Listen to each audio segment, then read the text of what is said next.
Good morning, classmates. Good morning, ma'am. The topic that I'm going to discuss is all about conference documents. Objectives, definition, different types of conferences, types of conference documents, documents that are commonly used in meetings, difference between a conference paper and a journal paper. Difference between conference proceeding article to a conference paper. So first, what is conference documents? Conference papers refers to articles that are written with goal of being accepted to a conference, typically an annual or biannual venue with a specific scope where you can present your results to the community, usually as oral presentation, a poster presentation, or a table discussion. So like what you've seen in the picture, that is the example of conference table discussion. Another mean of the conference documents, it is working groups, distribution list, and summaries of the plenary and working group session made available during the conference. So that's the mean of conference documents.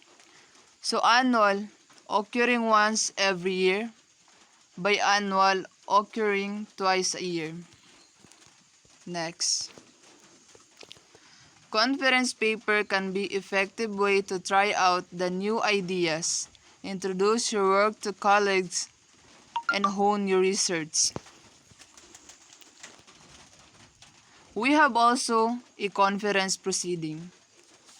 So when we say conference proceeding, is a collection of academic paper published in the context of an academic conference or workshop.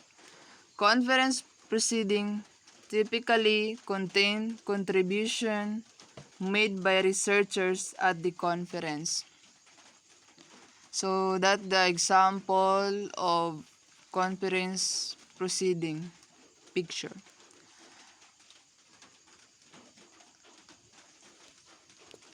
Different types of conferences. We have a symposium, seminar, colloquium, workshop. So what is symposium? Symposium is a conference or meeting to discuss a particular subject. Seminar, a conference or other meeting for discussion or training. Colloquium, an academic conference of seminar. Workshop, a meeting at which a group of people engage in intensive discussion and activity on particular subject or project. So that's the different types of conferences. Documents that are commonly used in meetings.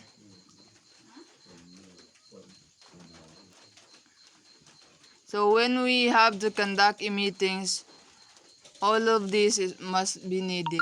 The agenda, attendance sheets, glossary of terms and acronyms, code of ethics, codes of conduct, previous minutes, taking notes, attachment to minutes, presentation paper.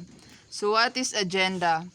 Agenda is the meeting plan, has details of the name of the meeting date, time of meeting, and venue of meeting. So that the agenda mean. Attendance sheet. Attendance sheet shall be kept including the indication required by law. Glossary of terms and acronyms is a list of words and their meaning. A list of difficult, technical, or foreign terms with definition or translation. Code of ethics or code conduct. Principles, values, standards, or rules of behavior that guide the decision, procedures, and system of organization. Previous minutes. These are minutes from previous meeting and are brought into the meeting to be read out and confirmed. Taking notes is the step towards preparing the minutes. Attachments to minutes.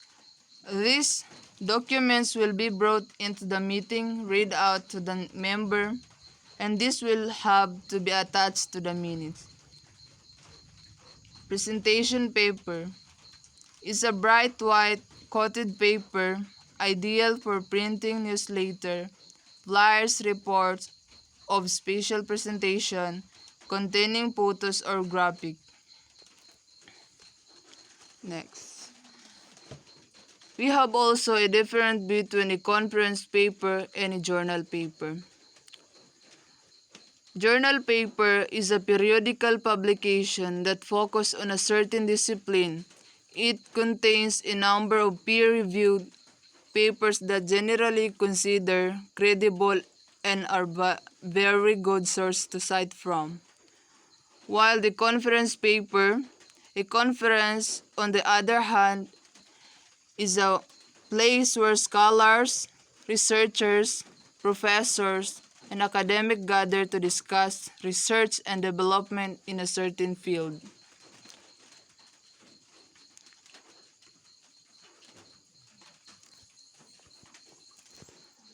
Difference between conference proceeding article to a conference paper.